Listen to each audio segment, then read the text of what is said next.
اکرم شہید کا 46واں یوم شہادت آج منایا جا رہا ہے۔ 1971 کی پاک بھارت جنگ میں انہوں نے بہادری سے لڑتے ہوئے دشمن کو بھاری نقصان پہنچایا اور جام شہادت نوش کیا۔ میجر اکرم کی بہادری کے اعتراف میں انہیں نشان حیدر سے نوازا گیا۔ حق کے شہیدوں وفا کی تصویروں، تمہیں وطن کی ہمارے سلام کہتی ہے۔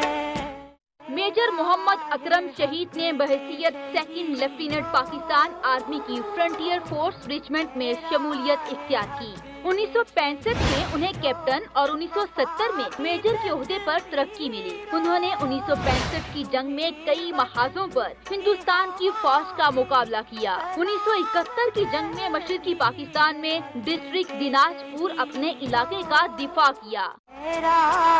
حق کے شہیدوں وفا کی تصویروں، تمہیں وطن کی ہمارے سلام کہتی ہے۔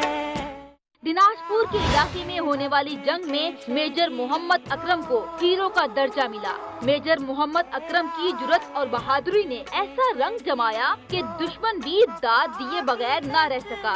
دشمن کو بھاری جانی نقصان پہنچانے پر میجر اکرم کو ہیرو آف ہلی کے نام سے شہرت ملی۔ دشمن کے خلاف بہادری سے لڑتے ہوئے 5 دسمبر 1971 کو جام شہادت نوش کیا اور سابقہ مشرقی پاکستان کے شہر بوگرا میں پردے خاک کیے گئے۔ میجر محمد اکرم شہید کی بہادری کے اعتراف میں انہیں پاک فوج کے سب سے بڑے اعزاز نشان حیدر سے بھی نوازا گیا۔